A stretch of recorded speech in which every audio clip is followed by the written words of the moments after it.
नमस्कार दोस्तों, कैसे हैं आप सभी। एक चर्चा लेकर के उपस्थित हुआ हूं।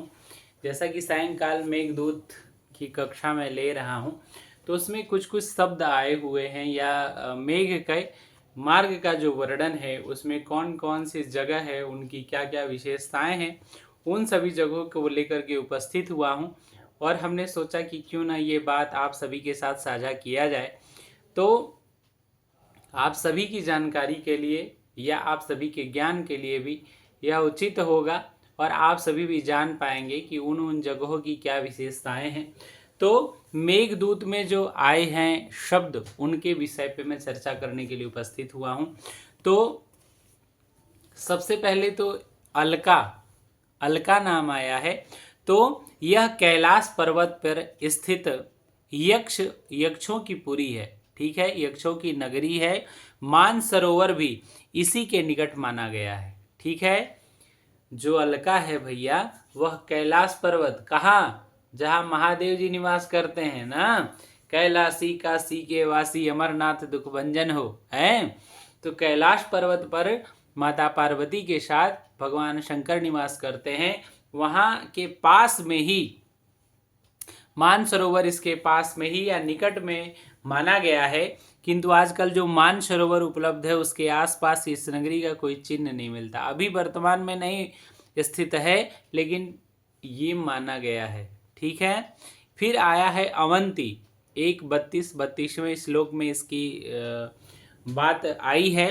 तो ये आधुनिक जो मालवा का पश्चिमी हिस्सा है। अवंती, मालवा मतलब मध्य प्रदेश में है भैया। ठीक है, तो मालवा का पश्चिमी हिस्सा है। इसकी राजधानी उज्जैनी थी। ठीक है, उस समय इसकी राजधानी उज्जैनी थी।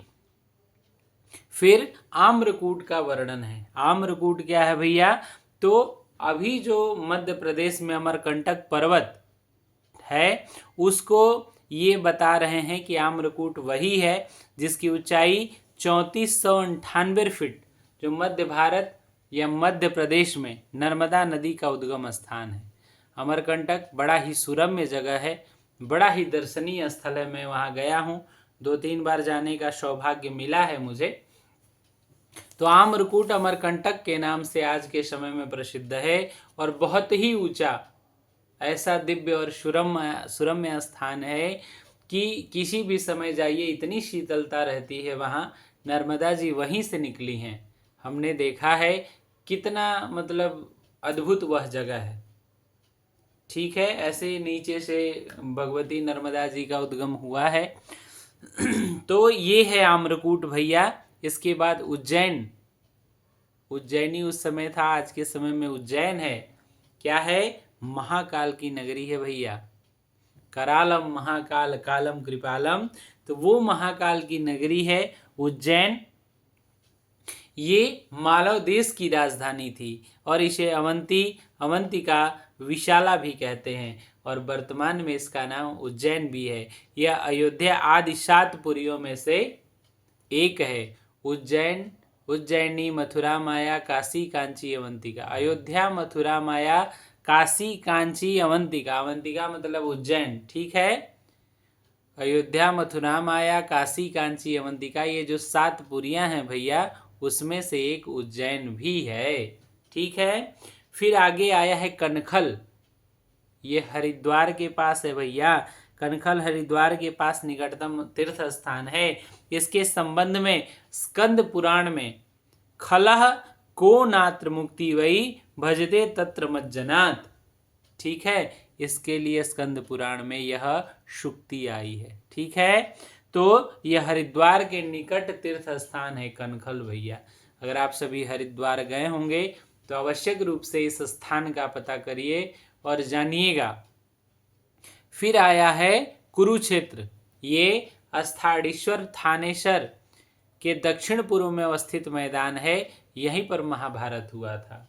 और ये कुरुक्षेत्र भैया वही है जहाँ पर दिव्य गीता का ज्ञान भगवान ने अर्जुन को दिया था। ठीक है, दिव्य जो गीता का ज्ञान था, वसांसि जीर्णानि यथा विहाय नवानि गृह्णानि नवोपराणि। ठीक है, और गीता का ज्ञान दिए, कौरव पांडवों में युद्ध हुआ, अंत में पांडव विजयी हुए हैं। और यह हरियाणा राज्य में पड़ता है भैया, कुरुक्षेत्र। आज भी वहाँ की मिट्टी क्या है? लाल है। ठीक है, आज भी वहाँ की मिट्टी लाल है। इसके बाद वर्णन है कैलाश का। तो कैलाश जो है भैया 20,000 फीट से भी अधिक ऊंचा यह पर्वत हिमालय के उत्तर में स्थित है। कैलाश जो है हिमालय के उत्तर में है कैलाश, और उसके बगल में ही मानसरोवर है। तो पुराण में इसे देवभूमि कहा गया। यहाँ पे देवता आदि निवास करते थे। इसके दक्षिण में मानसरोवर है, यह शंकर जी का निवास स्थल बताया गया है। ठीक है, इसके दक्षिण में, कैलाश के दक्षिण में मानसरोवर है, जहाँ पर शंकर जी का निवास स्थान बताया गया है। एक शब्द आया है क्रौंच रंध्र। ये हिमालय से कैलाश की ओर मानसरोवर में जाने का कोई पहाड़ी दर्रा है। पहाड़ी दर्रा मतलब पहाड़ होगा, शुरम में पहाड़ होगा, और संभवतः लिपुलेख दर्रे का नाम है। पुराणों में प्रसिद्ध है कि कार्तिकेय ने क्रौंच पर्वत का विदारण किया था। ठीक है, क्रौंच, ये तो क्रौंच मिथुनाद एकम, ये तो वो रामायण का है।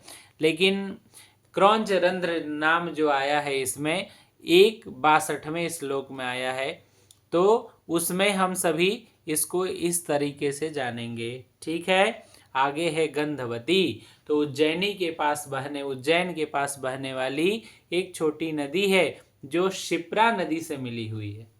ठीक है, गंधवती, ध्यान रखिएगा आप सभी। फिर गंभीरा है भैया, मालवा, निमाड़ जो जिला है, निमाड़ के आगे मालवा है। तो मालवा में बहने वाली एक नदी है जिसकी शिप्रा की शाखा है। छोटी छोटी नदियां हैं, जो विशाल नदी है वो शिप्रा या क्षिप्रा नदी भी कहते हैं उसको।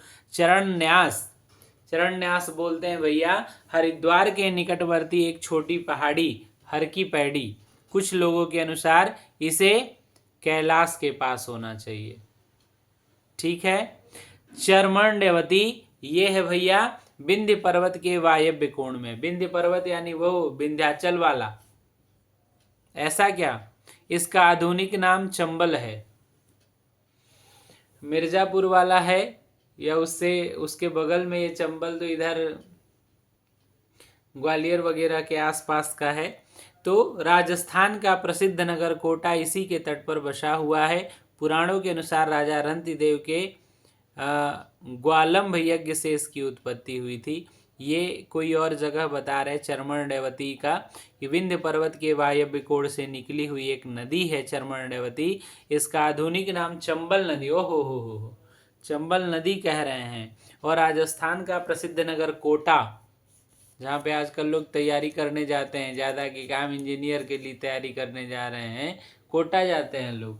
ठीक है, तो उसी के तट पर बसा हुआ है। ठीक है, और राजा रंतिदेव ने ग्वालम्भ यज्ञ से इसकी उत्पत्ति हुई थी।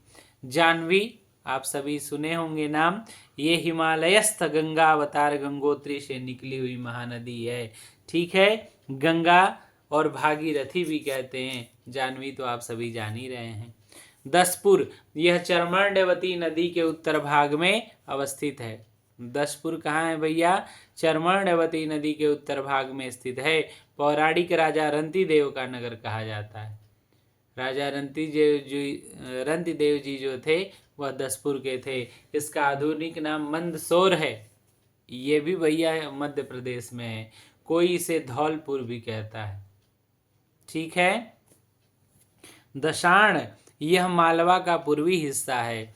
इसकी राजधानी विदिशा आधुनिक भिलसा थी। इस क्षेत्र में बेत्रवती बेतवा नदी बहती है। कुछ लोग वर्तमान छत्तीसगढ़ को ही दशाण मानते हैं। ये उस समय का ही वर्णन है। वर्तमान में जो छत्तीसगढ़ है उसको दशाण मानते हैं, और वहाँ पे बेतवा नदी बहती है भैया। ठीक है, मालवा का पूर्वी हिस्सा है। फिर एक आया है शब्द देवगिरी। तो देवगिरी जो है आधुनिक देवगढ़, जो उज्जैन या मंदसौर के बीच में स्थित है। कुछ लोग इसे दौलताबाद कहते हैं। दिल्ली से दौलताबाद वाला है क्या ये? तो आप सभी भी इसको पता करिएगा। और फिर आया है भैया निर्विंध्या। तो विंध्याचल से निकली हुई एक नदी, कुछ लोग के अनुसार मालवा में बहने वाली पार्वती नदी ही निर्विंध्या है। ठीक है। फिर नीचेर गिरी, यह संभवतः विदिशा यानी भिलसा के निकटवर्ती कोई पर्वत है। कुछ लोग उदयगिरी या नीचेर गिरी मानते। भिलसा के नाम से ही शायद भिलाई रखा गया है क्या, इसके बारे में स्पष्ट नहीं है, लेकिन संभवतः वही होगा। ठीक है। फिर आया है ब्रह्मावर्त। ये है सरस्वती और दृषद्वती नदी के बीच का प्रदेश। सरस्वती और दृषद्वती नदियों के बीच का प्रदेश आजकल कानपुर के समीपवर्ती बिठूर को ब्रह्मावर्त कहा जाता है। ठीक है। मानस कैलाश पर्वत पर ब्रह्मा द्वारा निर्मित एक सरोवर, जिसे आजकल मान सरोवर कहते हैं। ठीक है। माल, छत्तीसगढ़ के रतनपुर नगर के निकटवर्ती मालदा प्रदेश को माल प्रदेश कहा जाता है। कुछ लोग इसे पठारी प्रदेश भी मानते हैं। यमुना उत्तर भारत की एक प्रसिद्ध नदी जो हिमालय से निकलकर प्रयाग गंगा में मिलती है। और रामगिरी भैया, मध्य प्रदेश के रामगढ़ पर्वत को रामगिरी कहा गया है, माना गया है। मल्लीनाथ ने इसे चित्रकूट लिखा है। कुछ लोग नागपुर के निकटवर्ती रामटेक पर्वत को रामगिरी मानते हैं। हम अभी तक जो मल्लीनाथ की टीका पढ़े तो उसमें चित्रकूट ही जान रहे हैं, तो चित्रकूट भी है। कोई लोग इसे वहाँ नागपुर में रामटेक पर्वत को रामगिरी मानते हैं। रेवा, रेवा जो है भैया, यह प्रसिद्ध नदी नर्मदा का नाम है। नर्मदा जी जो अमरकंटक से निकली हैं, तो रेवा प्रसिद्ध नदी नर्मदा का नाम है, जो विंध्याचल के पूर्व दिशा में अवस्थित मेकल पर्वत यानी अमरकंटक से निकली है। और यह लगभग 8000 कोस लंबी है भैया नर्मदा नदी, बहुत बड़ी है। और मैंने विकराल रूप इनका देखा है वहाँ। पहले तो इतनी धीरे, इतने धीरे, इतने धीमे कि पता ही नहीं चलेगा, इतनी शांत है वो। लेकिन कभी उनकी वो देखना हो भैया तो जाइए जबलपुर, जबलपुर का भेड़ा घाट, बाप रे, हा, वो दृश्य देख करके तो एकदम जय जय हो गया। इतना तेज धार है, इतना बड़ा जलप्रपात है वहाँ, बहुत अद्भुत है, अद्भुत। कभी समय मिले तो जरूर जबलपुर जाइए आप सभी घूमने। आइए आगे देखते हैं। वन नदी, तो मालवा की वेश नदी जो भिलसा के निकट बेतवा नदी से मिलती है। कुछ लोग इसे सिप्रा से मिलने वाली पार्वती नदी मानते हैं। और विदिशा, विदिशा तो नाम सुना होगा आप सभी ने। यह दाशाण देश की राजधानी थी, इसे आजकल भिलसा कहते हैं। विंध्य, आर्यावर्त और दक्षिणार्ध देश के बीच में अवस्थित विंध्य पर्वत है। यह 7 कुल पर्वतों में से एक है। ठीक है। और विशाला देव उज्जैनी का परिचय है। अच्छा, विशाला देव उज्जैनी का परिचय है। वेत्रवती आधुनिक बेतवा नदी है, जो विंध्याचल के उत्तरी भाग से निकलकर माला और प्रयाग के नैऋत्य भाग को अपलावित करके यमुना में मिल जाती है भैया। वेत्रवती को बताए हैं। तो क्षिप्रा नदी के क्षिप्रा नदी उज्जैन में बहने वाली एक नदी है। गंधवती तथा गंभीरा इसी की सहायक नदियां हैं। सरस्वती आप सभी जानते हैं कि हिमालय से निकली हुई नदी जो कुरुक्षेत्र के वायव्य कोण में बहती थी, यह आजकल लुप्त हो गई हैं। ठीक है। सिंधु, मालवा में बहने वाली काली सिंधु जो चंबल नदी की एक शाखा है। और हिमालय, यह भारत के उत्तर में लगभग 2500 किलोमीटर की लंबाई और 5000 किलोमीटर की चौड़ाई तक फैला हुआ प्रसिद्ध हिमालय पर्वत है। इसका सर्वोच्च शिखर गौरी शंकर 8720 मीटर ऊंचा है भैया। ठीक है। तो इस प्रकार से मेघदूत में आए हुए कुछ कुछ जो इम्पॉर्टेंट नदी हैं, पर्वत है, पहाड़ है, शब्द हैं, ठीक है, वो क्या है, कैसे है, इसको आप सभी अगर जान लेंगे तो बेहतर होगा। इसी के लिए हमने यह प्रयास किया कि आप सभी के सामने इन शब्दों को रखा जाए, ताकि यह जब आप ग्रंथ पढ़ेंगे तो आपको पढ़ने में और समझने में आसानी होगी। तो ये छोटा छोटा जो मेरा प्रयास है, आप सभी जो भी शुद्धिजन हैं, श्रोताजन हैं, जो इस लाइव कक्षा में क्लास में जुड़ रहे हैं, तो आप सभी अगर नेट की समस्या हो या कोई अन्य भी समस्याएं हो तो इसे बाद में सुन सकते हैं, लेकिन लाइव पढ़ने का आनंद ही कुछ और है।